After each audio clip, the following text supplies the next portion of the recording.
Alrighty, so we have a next presentation coming up, and the presentation is titled The Creator Economy's False Choice, Privacy versus Supporting Art. And this presentation is held by Henry Fisher, the founder of Techlor. And at Techlor, Henry's been on a mission, actually, to educating millions about privacy and digital rights for over a decade now. And Henry basically bridges technical privacy solutions with accessible education, believing that privacy should be available for everyone and achievable for everyone, that is. So in his talk, Henry will explore basically the paradox between creators relying on ad revenue and supporting privacy tools that actually block ads. And as you can imagine, there's also a philosophical and ethical tension there in balancing privacy and monetization. And I would like to welcome you to the stage, Henry. Please join me. And while he's coming up here, please give him a big round of applause.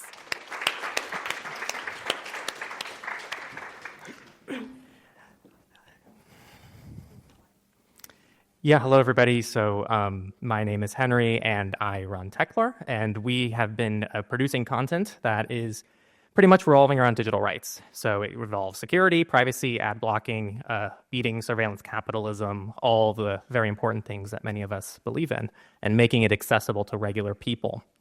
But I really liked this. This is AI generated, but pretty much it's me. I teach regular people how to block ads, and how to beat surveillance capitalism, in part funded by surveillance capitalism. We publish to YouTube. YouTube runs through Google AdSense, and that is a major part of surveillance capitalism in this day and age. And the position I have about it is it's a bit reckless to not recommend some kind of ad filtering, because we've seen malware pop up in terms of... We've seen malware pop up in the ads. We've also seen how ads can be privacy invasive. And so for our community and our audience, it's important to recommend them ad blockers. But this also kind of chops off my own branch of the tree, because we also rely on some ad revenue for what we do. So here's some stats from us, and I'm going to share a lot of our stats, actually, which I don't normally do, not because we have to hide them, just because it doesn't normally come up, but this is a perfect conference for that. We got about 1 million views between June and July of 2025. These are YouTube stats, and only 275,000 of those views were actually monetized views, which is a 72.5% revenue gap, which is pretty substantial when you think about it. That means, on average, about only 1 out of 4 views. And this is on our channel. I don't know how much this applies to other YouTube channels out there, but I'm sure with ad blockers, that means a lot of views kind of just go unmonetized. And I think I want to talk about the creator economy, because I actually don't watch very much YouTube. It's a bit ironic, but I don't really have a lot of creators that I follow. I don't really understand the whole vlogging thing, and I really struggle to sometimes create content when I go to events like this, which is why I like to talk about the interesting things that you guys are doing more than just what I'm doing. But I still think it's important, because a lot of creators nowadays, they talk about things that are important. They do some investigative journalism. A lot of creators do produce valid art. There's educational content out there, and these are independent voices. I think that journalists are doing a lot of good work, and I feel like some creators are also doing their own work as well. So this is an industry that needs to have some kind of revenue model, because I do think that in some ways there is a net loss if that industry disappears.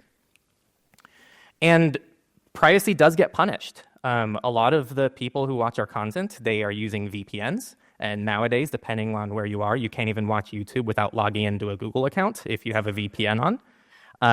If they use third-party clients that are open source and are local on their desktop, if they use NewPipe on Android, they might stumble on issues, and a lot of what they do won't even be monetized or able to be monetized, even if they wanted to opt in to a system. A lot of people use ad blockers, which I'm sure you're all very familiar with, and the result is that privacy tools actually kind of punish revenue. And this seems a bit backwards, and people have to start making this choice of if they want to actually engage with content that they enjoy, but do it in a way that respects them, they're kind of limited on options, and this is a pretty big problem. And I don't think that it's necessarily a bad thing based on where things are, because I think there's some legitimacy to this. I think that the way that ads are set up right now depends on the exploitation of users, and they don't have much of an alternative, and so this is the best that we can do. Kind of the problem, though, with this as well for creators is that there's perverse incentives. So as creators, when platforms optimize for engagement, then things are prioritized more for clickbait, and then the creator has to choose as well between compromising on integrity or performance because there's a lot more pressure to also get more of that ad revenue. So here's some numbers on our ends from the last 10 years. I think it actually got a bit cut off here. Yeah, the bottom got cut off, but pretty much the bottom right is sponsors.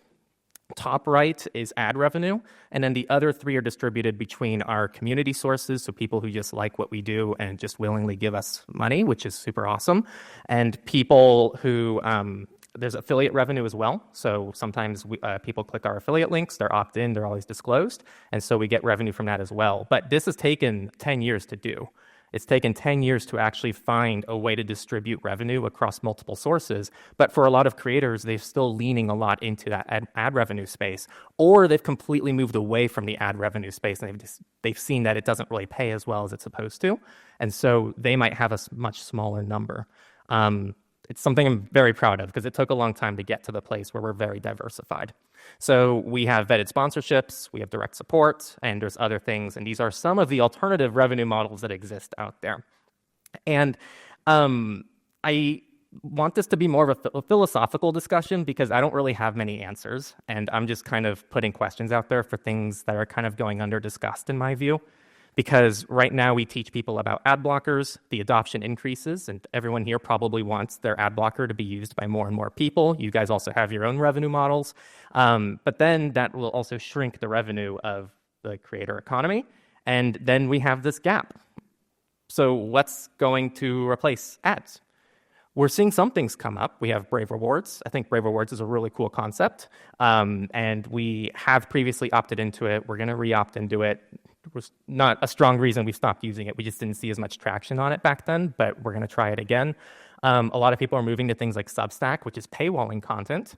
You have things like PeerTube, which is no monetization model and just trusting that people will just do things for free and dedicate so much time to creating content and having 10 people view it. You have things like Odyssey, and we have eyeo, which is kind of like a happy middle ground. So we have all these alternatives out there.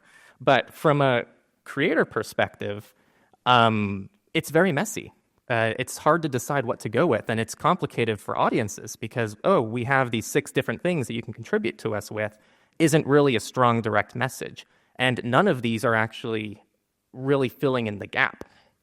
So I think a big reason for why this has happened is because of this vertical integration problem, right? Like we have the people who are running ads, who are also running the ad platforms via AdSense and YouTube ads, who also moderate the content platforms because YouTube is owned by Google. And then you also have them doing measurement analytics on those platforms. And so the incentives aren't really there for there to be a fair system for everybody because everything is controlled by one person. And so we're going to start seeing some behavior that might not always align in certain ways. I don't think this is the whole issue, but I do think that it is very difficult to work inside of this kind of scope. And like I kind of said, we have these fragmented systems. There's no interoperability between different things. And there's also some platform lock-in.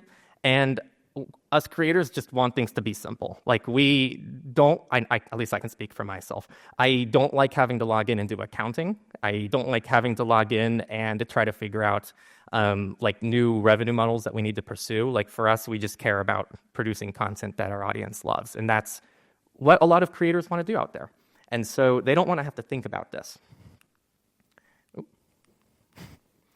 And so, yeah, I kind of want to at least throw the question out there of what does the solution look like?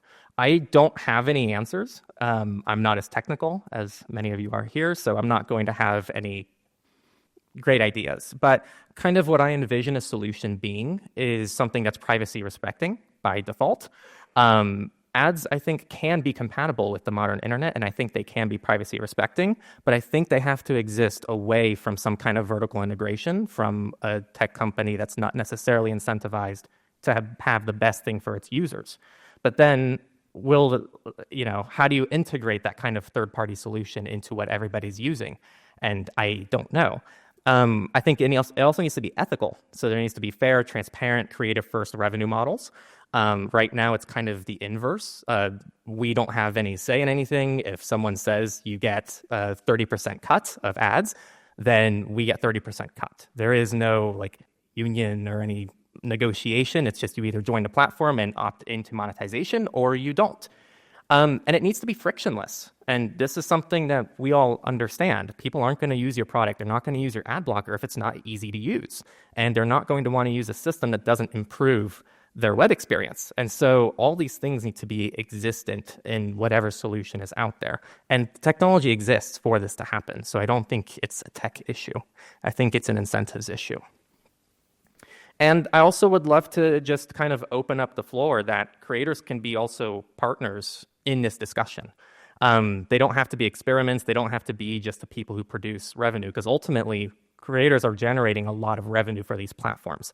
This applies to social media platforms. There's very few select accounts that get the most engagement. Same with YouTube, same with everything out there. And so if these people stop posting to these platforms, then the revenue models are gone. And I think X/Twitter was a good example of that, because when Elon took it over, they originally said that you're going to have to pay as a creator in order to, have premium and get more engagement.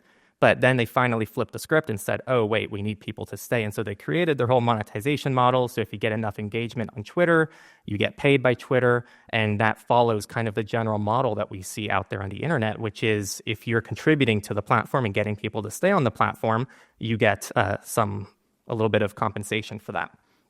So I think there needs to be user-acceptable design. It needs to have some kind of trust. And I think having case studies that document what works and doesn't work for different people is very important, and having some kind of configuration options for different creators. And also testing and feedback. There is a big disconnect, I think, between the ad industry and the ad blocking industry, and then also the creators of that industry. And very few people are trying to really bridge that gap. So this is more of a philosophical talk to really bring this issue to light and kind of share a little bit of my insight behind that.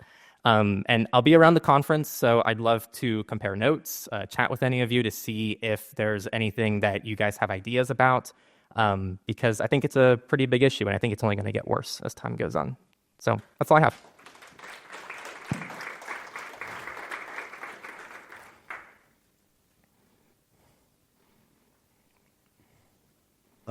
Thank you very much. I'm also from performance marketing part, and it's a very important thing that you explained about lose revenue. Because from other side, ad blockers and antiviruses need to protect us. From other side, they don't need to make obstacles for us to make money. And your expectation, what is the amount of revenue that creators lose all over the world this year? Amount. Sorry, can you? What is the amount of revenue that creators lose this year because of ad blockers? I don't have the direct number for that. Prediction. It's really hard to know because, all I can speak to is our numbers, right? So we have 20% of our money coming in from ad revenue. Theoretically, if it was possible to watch and all the views stayed the same, and the only way to watch a YouTube video was without ads, so everything was monetized, we would see 4x revenue on just the YouTube side of things, which would make all our other revenue models look silly. So, and that would now be a new issue, of course, because we wouldn't want to be too dependent on only one revenue source, but it's substantial. And this isn't just YouTube, this is bloggers, this is really the entire creator economy, and especially now with AI that summarizes a lot of that content, that's a whole nother issue that I think there is this more immediate problem that can be solved. And I think that is another issue that can also be solved, but it's a bit separate from this one. But I don't have a direct number to give you. It's very hard to calculate that. Okay, thank you. Yeah.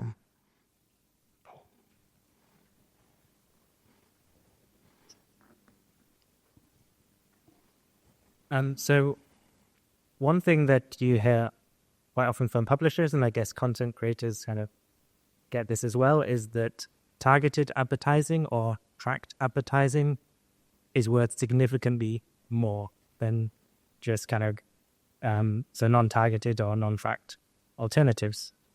And one of the kind of reasons for that is that in the market where targeting exists as an option, it is infinitely more attractive to the advertisers. I wonder, can ad blocking help in that situation by sitting in it, making a principled position that says we only want to block the targeted advertising, but allow the kind of advertising you think is sustainable, that meets our kind of privacy goals, so that you can kind of suppress that market effect and make the non-targeted advertising more valuable? Yeah, I think that is a strong option, right? Relying more on contextual ads instead of retargeted and directly targeted ads that invade privacy. That fixes a lot of the privacy issue. There still are other issues with the ad ecosystem right now, but that would solve probably a majority of them. But there isn't really a system for that yet. There is no like, oh, would you like to opt in to watch, XYZ's content? And but you'll be served contextual ads, and you can opt into different kinds of advertising. That's not really a system. I think Brave has come the closest with the Brave Creators Program, but that's more of a tipping system based on ads that are, I believe, contextual. So it's a bit more indirect than that. But it's a great idea. I think that it's something that could very much work. And is moving to native advertisement, product placements, is going to be a solution for this problem? Yeah, sponsorships were a bit higher, and that is kind of what that is. So it includes product placement. It includes, like the traditional 1 minute, this video is brought to you by things that everybody's getting really pissed off about, rightfully so, because it's on all their videos. But now people are finding sponsor block. So I think there's always going to be kind of this issue of figuring out the best monetization. And year to year, how this proportion changes? Is it going more towards targeted ads or more towards sponsorships? Let's say I got better at my accounting last year, because if I try to go back and do that same pie chart, I wouldn't have as much data from the year before. But it's probably going to be plus or minus 5% for the last few years across all the categories. Like last year, I believe sponsorships were less and the community was actually the highest. But they're all within a margin of error right now. In the last 5 years, they've remained within a margin of error of each other. Beforehand, though, it was very heavy on affiliate revenue models. And so affiliate stuff was performing much better back then. I think things just kind of evolve in the space. And now we've seen a lot more attention from companies who want to put their name directly in a video to a specific audience, which is why we started to see more sponsorships. Thank you. Yeah.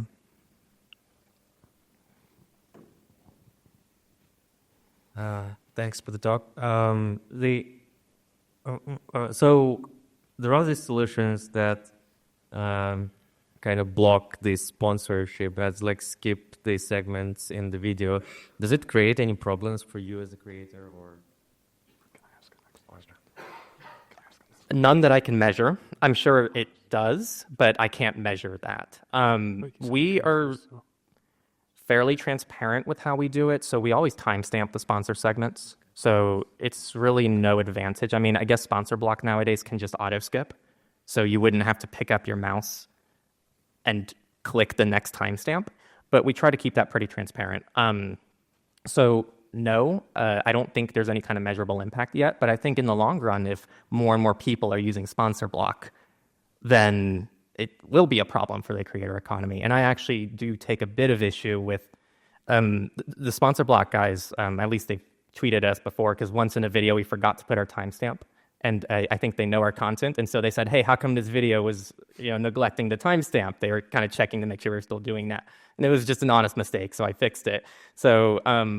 But they seem to think that, it's not going to hurt the economy. I would disagree with that, I think, in the long run. I think in small scale, it works, and we can always build solutions for just a small number of people to be able to get around maybe the annoying things you don't want to watch. But if everybody was doing that behavior, it would destroy that revenue model.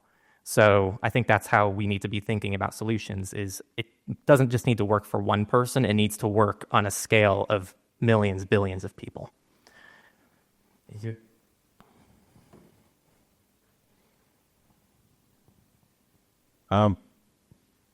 What I guess it's more of a general question is, what do you think of the ad apocalypse that was caused by Adblock blocking the analytics of views? Because I guess from the filter list authors, they deem it as fingerprinting by Google to give you, I guess, results of who's watching, for how long, from which country, so forth. But what's your opinion on that side of things? So you probably would have seen some measurable changes, at least in the last few months, regarding analytics? Nothing significant. It's also hard. I mean, the last few months we've had the EU try to ban end-to-end encryption. We've had the UK pass age verification. We've had Texas pass age verification. We've had Google restrict sideloading on Android, or at least kind of threaten to with developers. So I'm saying this because we've had a lot of well-performing content in the last few months because of all the crazy stuff going on in the world.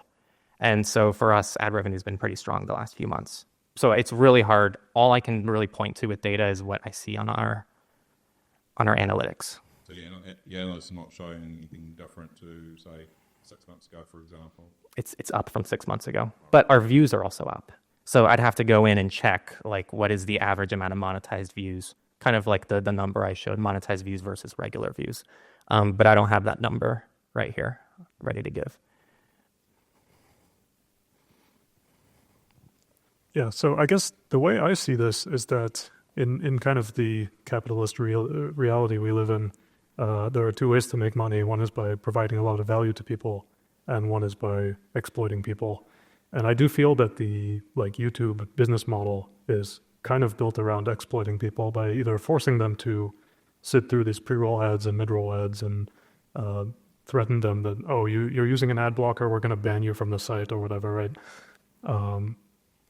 And on the other hand, I do feel that the creator business model can be very opposite of that in providing a lot of value and receiving compensation in the purest form of like having donations on Patreon or otherwise, maybe having a monetized product on the side, something like that.